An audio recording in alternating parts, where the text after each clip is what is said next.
Okay, hi everyone. Okay, so the next program in chapter 3 is mass and weight. Okay, so scientists measure an object mass in kilograms and its weight in newtons. If you know the amount of mass that an object has, you can calculate its weight in newtons with the following formula. Weight is equal to mass times 9.8.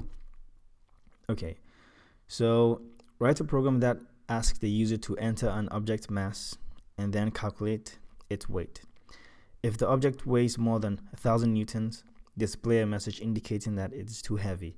If the object weighs less than 10 newtons, display a message indicating that the object is too light. Okay, so first we're going to write a program that's going to ask the user to enter an object mass. And we're going to use a program to basically calculate the weight. We're going to insert the mass here that the user typed, multiply it by 9.8, which is, I think, force of gravity, and basically that's going to give us the weight. And then we're going to test the weight to see if it's more than 1,000 newtons, then we're going to say it's the object is too heavy. If the object weighs less than 10 newtons, then we're going to display a message indicating that the object is too light. Okay, so let's start. So I'm going to create the class mass and weight.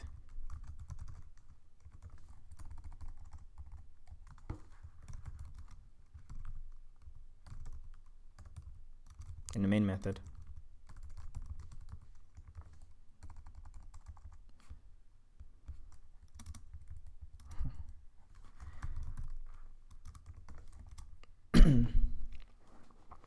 I always like spacing these statements out just so it's clear, very clear.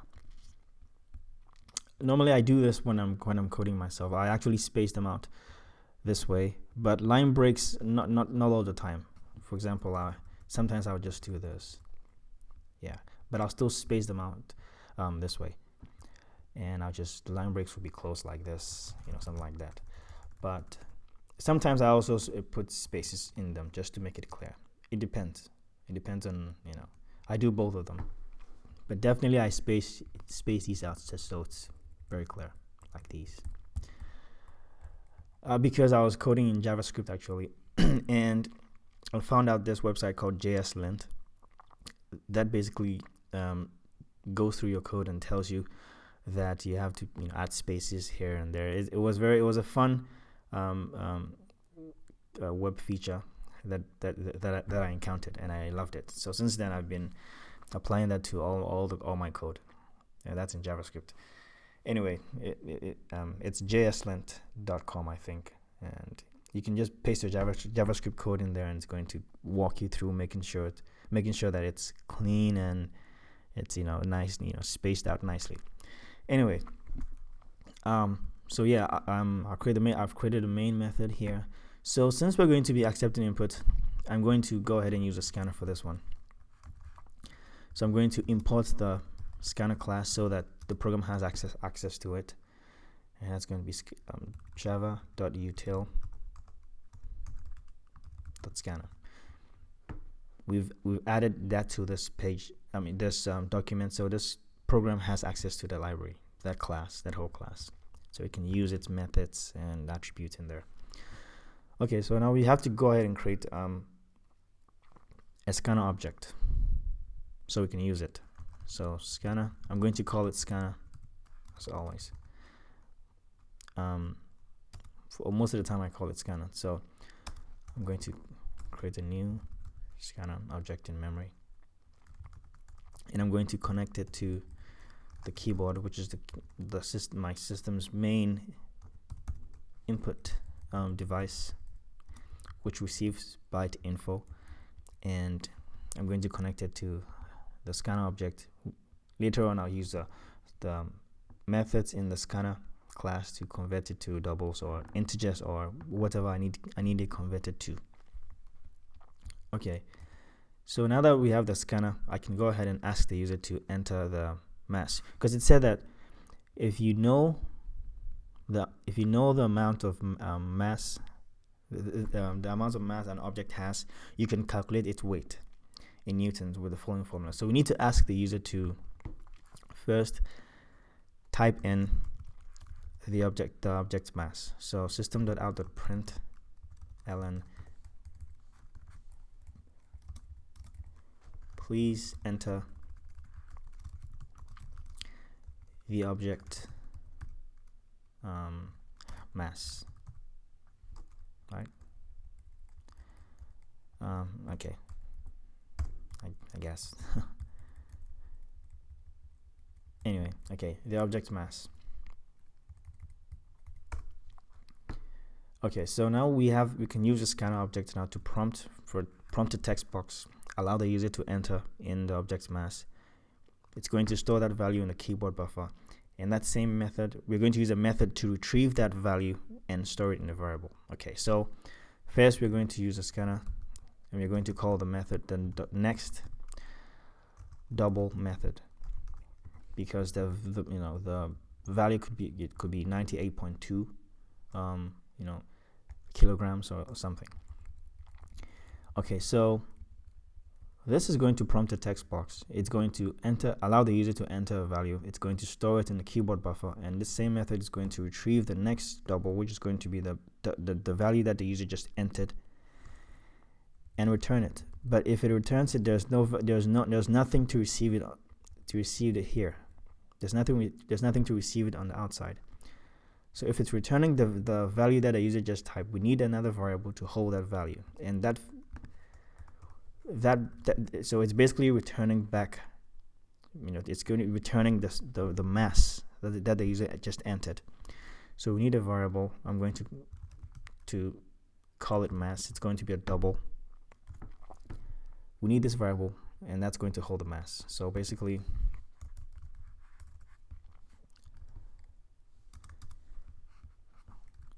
it's going to return the value that the user just entered, and it's going to store it in mass. That's a double over here.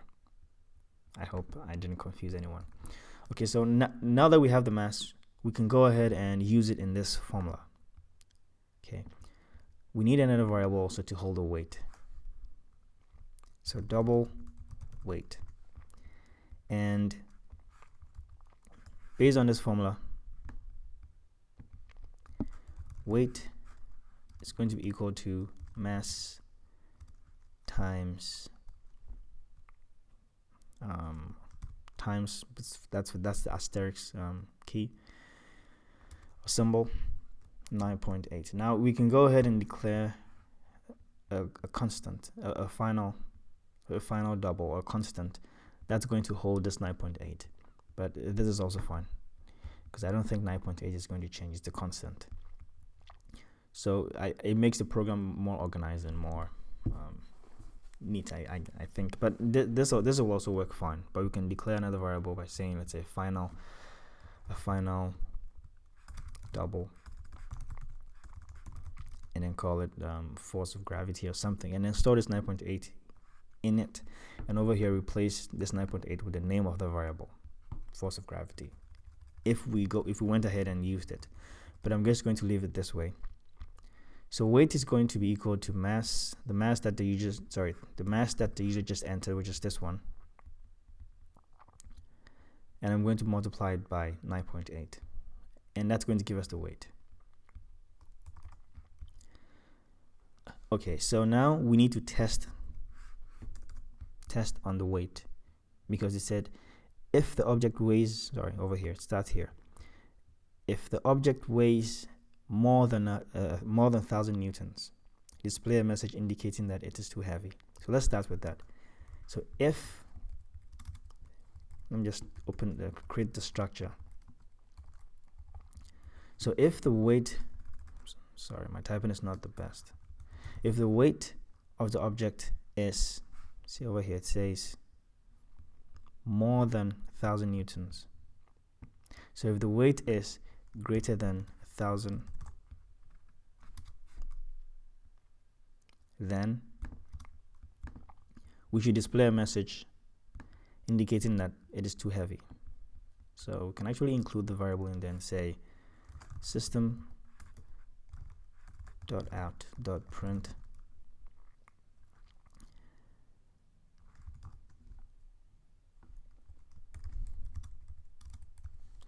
the object is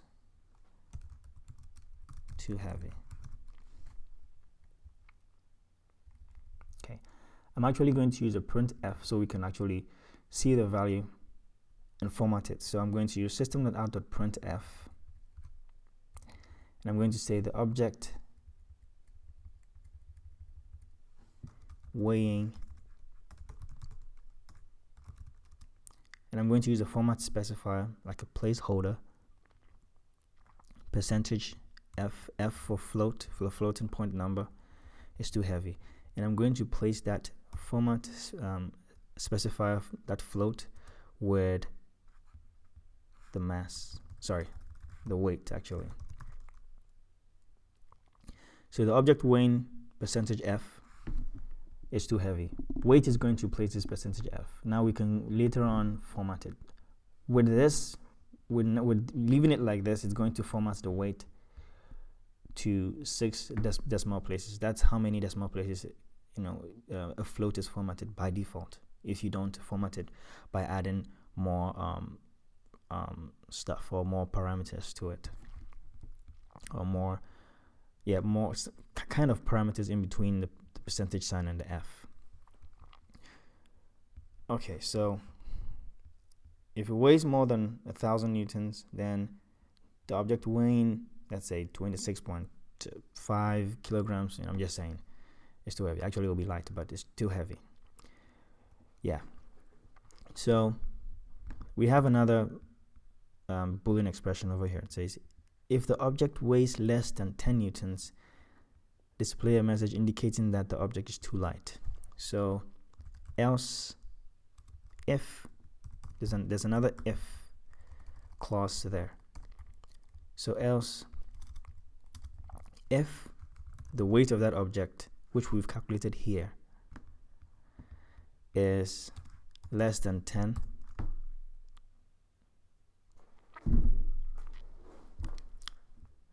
then we're going to copy the same line and say system.out.printf, the object weighing percentage f is too, where is it? What did it say? It's too light. And weight is going to replace this format specifier with 6 decimal places. Later on we can format it to 2 decimal places or 1 decimal place, or 0 decimal places. Yeah. So so if the object is, let's say, not greater than 1,000 or not less than 10, we need something to also say. So else let's just say that, let's print out the object weighing percentage f is neither heavy, or let's say is not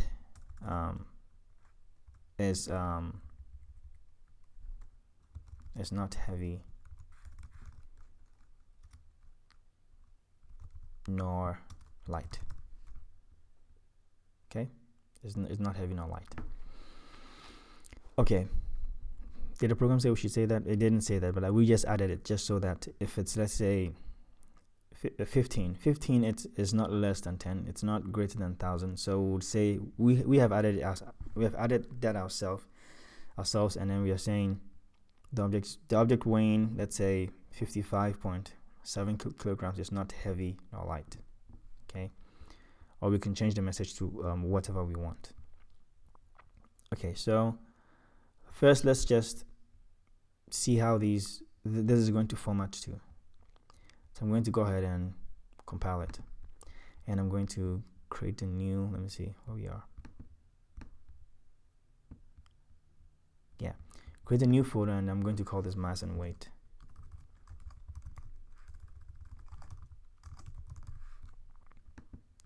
And I'm going to save it here. Okay, we have a couple of errors. Let's see. Oh yeah, so it's over here I created a string array called args. I forgot that. Okay, so I'm going to compile it one more time, and it compiled with no errors, so that's good. I'm going to run this. It says please enter the object mass. I should have said in kilograms, but it's fine. Okay, so I'm going to enter 56. And it says the object weighing 548 it's not heavy nor light, because it's not greater than 1,000, so it's not heavy. It's not less than 10, so it's not light. So it has to fall in here. The object weighing, see, percentage F, 548.800. See, it's 6 decimal places. 1, 2, 3, 4, 5, 6. That's by default percentage F. It's not heavy nor light. Let's try all the values. So I'm going to say 1,000. The object weighing 9,800 newtons is too heavy. Oh, actually, it's supposed to be newtons, actually. Yeah, because, yeah, it's weight. We are multiplying by 9. If it was just a mass, then that would be kilograms. Okay. Yeah, I learned that in physics. Okay, so that was just by the way. Okay, so let's just add some more, text to make it look good. The object weighing newtons. This you can do this yourself, but I just want this to be a bit juicy. I mean, it's not too much juice, but it's a bit juicy. That's a term that video gamers use for adding more features or more complex features to their games. Juicy. Anyway, all right, so yeah, I'm going to compile one more time and then try other values. I'm going to try 1. See, the object weighing 9.8 newtons is too light. It's too light. Okay, so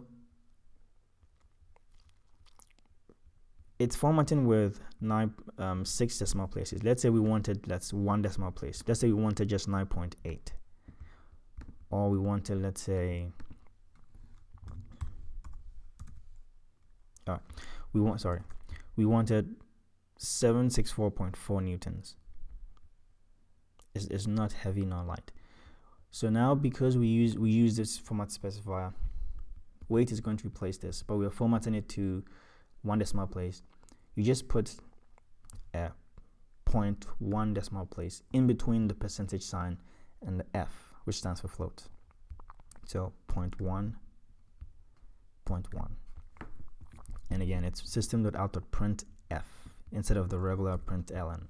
So please note that. So it's not, in the previous videos I've said that these series or these videos are not necessarily teaching Java, but just trying to go straight, trying to solve the questions itself. But even though it's not teaching Java, as we go through the questions, I'll explain some of these, and that's why I'm trying to explain some of these. Although, even though it's not it's not like full blown going through every detail, I just point it out just so that maybe if it reminds you, or if you don't. If you know, it refreshes you, or if you don't know, it kind of brings your mind to it, so that when you learn it, it becomes easier. So that's why I'm pointing it out. If it was a teaching Java course, I would go through every detail.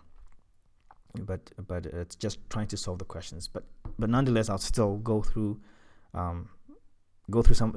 these, some of these, just to explain, so that at least you know what it is. Okay. I think I talked too much. All right, so I'm putting a 0.1 decimal place in between the percentage sign and the F, which stands for float. So basically, it's going to round it to 1 decimal place. It's going to be 764.4. It's going to give us only 1. If we made this 0.2, then it's going to give us 764.40, because it's going to be a 0.40.2 decimal places. Okay, so I'm going to compile this, run it, and I'm going to type in 20 kilograms. The object weighing 196.0 newtons is not heavy nor light. So see, because we did a 0.1, it's formatting to 0.1 decimal place. I'm going to try one last time, although we've tried so many times. I'm going to enter 7,000, and it says the object weighing 68,600.0 newtons is too heavy. Yeah. Also, you can actually add format specifiers to add commas to this. In programs where we need commas, we would do that. We would add commas to this. You can use a format specifier. I think it's a you put a comma in between that. But when it's time for programs that need commas in between some of these numbers automatically, we would do it the right way. We would create the format specifier the right way. But for now, to just round it to 1 decimal place or 2 decimal places, or however many decimal places you put the number of decimal places like this, like a 0.5 or a 0.6 in between the percentage sign and the F, and that's basically going to round it. Okay, so we're done. You're done. If you have any questions, please comment down below. I'll do my best to respond to you and try to explain it so you understand it.